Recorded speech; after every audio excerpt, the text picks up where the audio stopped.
তো আপনারা একদম ঠিকই দেখেছেন, থাম্বনেলে আমরা যেমনটা দেখেছেন তেমনটাই আমাদের সাথে হয়েছে। মানে আমাদের সাথে স্ক্যাম হয়ে যাচ্ছিল। তো কি হয়েছে ঘটনাটা আমি এই ভিডিওতে শেয়ার করব। এবং এই ভিডিওটা বানানোর একটাই কারণ, আমার খুবই বাজে একটা এক্সপিরিয়েন্স হয়েছে এসবিআই সম্পর্কে। এবং এই ভিডিওটা বানানোর আর একটা মূল কারণ হচ্ছে যাতে আমরা যারা আমার ভিডিও দেখেন তো তাদেরকে সাবধান করার জন্য ভিডিওটা। তো আমরা এইখান ভিডিওটা থেকে এমন কিছু ইনফরমেশন দেবো যেটা হয়তো আমাদের কাজে লাগতে পারবে।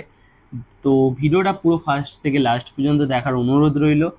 তো আমি রনিত, আপনারা দেখছেন র উইথ রনিত ইউটিউব চ্যানেল। তো আজকের ভিডিওটা হচ্ছে যেমনটা থাম্বনেল দেখেছেন বললাম। তো ঘটনাটা প্রথম থেকে বলি।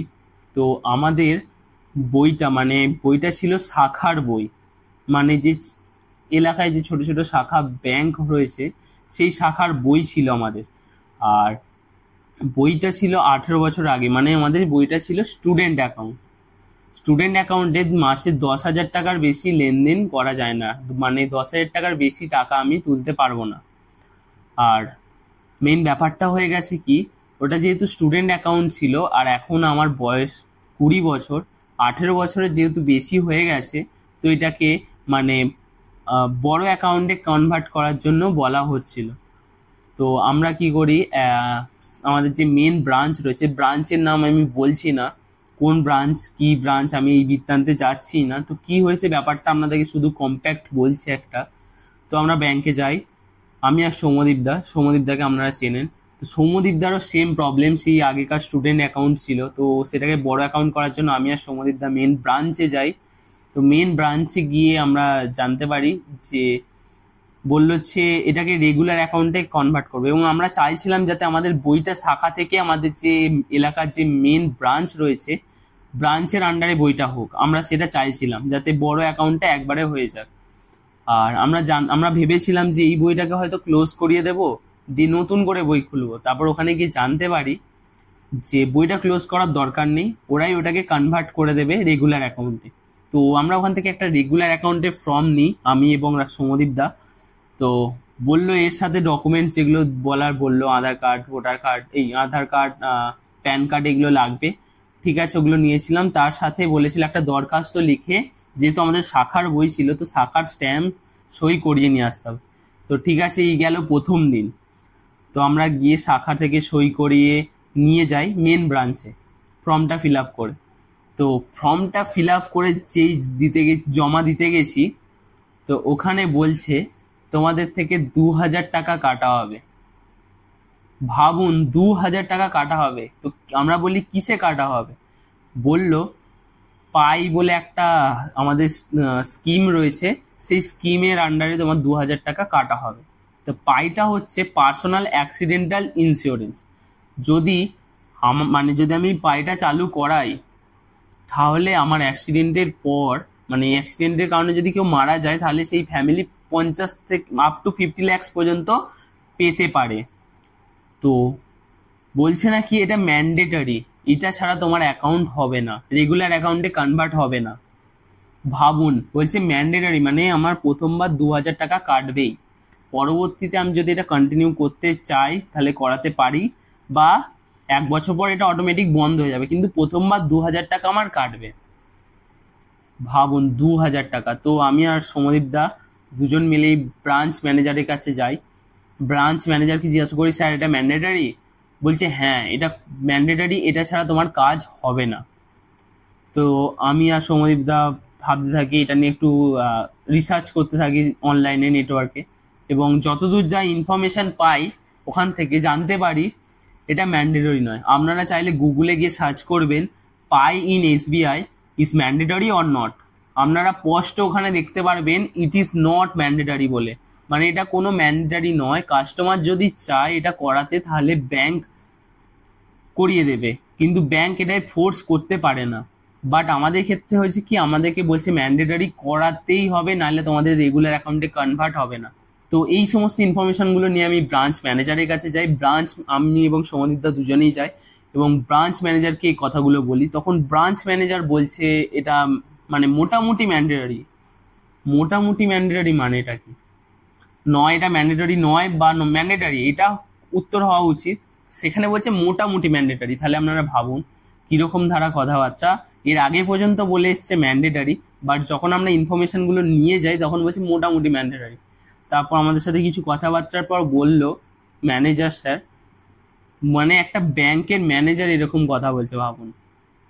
বলছে যে তোমার কাজটা তাড়াতাড়ি হওয়ার জন্য আমরা এই টাকাটা চার্জ করছিলাম। যদি তোমরা এই 2000 টাকার পাইটা করতে তাহলে তোমাদের সমস্ত কাজ আজকেই হয়ে যেত, ঠিক আছে? নাইলে তোমাদেরকে এখন আসতে হবে, 10-15 দিন পর পর আসতেই হবে।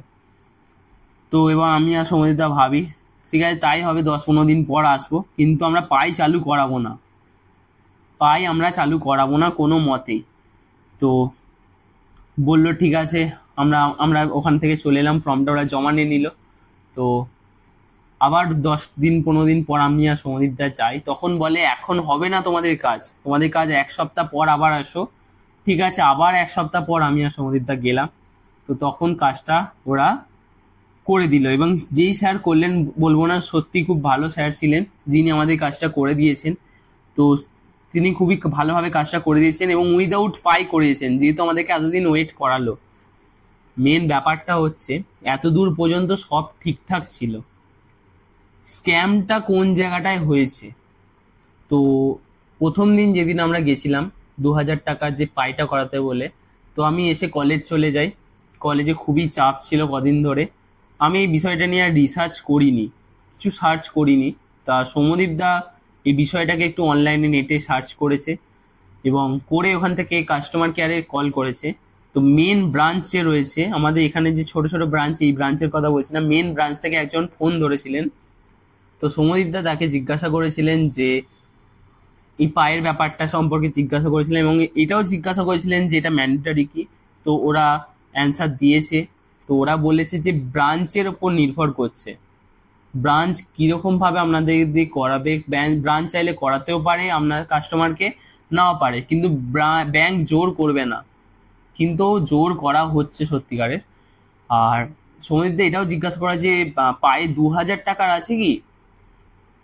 তো ওরা এর পরে যে কথাটা শুনে আমরা পুরো অবাক, বলছে নাকি ওদের ডেটাবেসের আন্ডারে 2000 টাকার কোনো প্ল্যানই নেই পাইয়ের। ভাবুন 100 টাকা থেকে পাই শুরু, 100 টাকা, 200 টাকা, 500 টাকা, 1000 টাকা, ম্যাক্সিমাম 1500 টাকার পাই রয়েছে, যেটা আপ টু 50 লাখ পর্যন্ত পাওয়া যেতে পারে অ্যাক্সিডেন্টে মারা যাওয়ার পর। তো মেন ব্যাপারটা হচ্ছে আমাদের তাহলে 2000 টাকার পাইটা কেন বললো, তাই না? 2000 টাকার পাইটা এলো কোথা থেকে?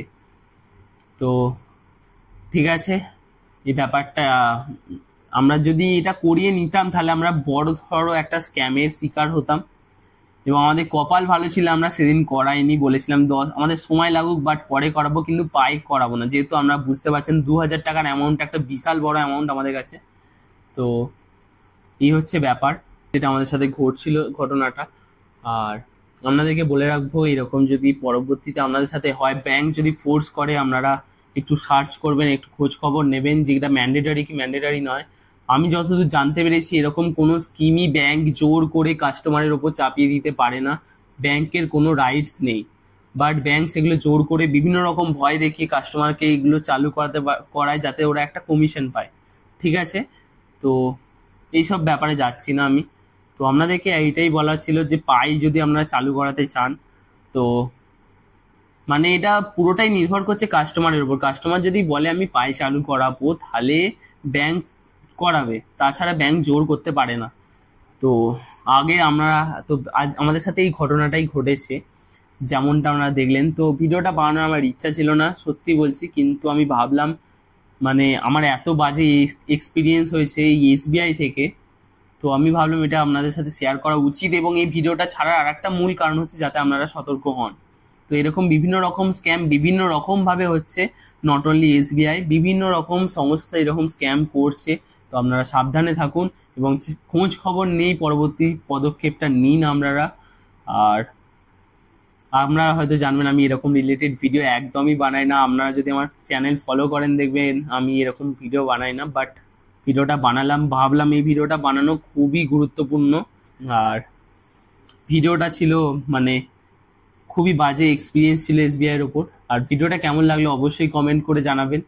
তো দেখা হচ্ছে পরবর্তী কোনো ভিডিওতে, ততক্ষণের জন্য ভালো থাকবেন, সুস্থ থাকবেন, টাটা।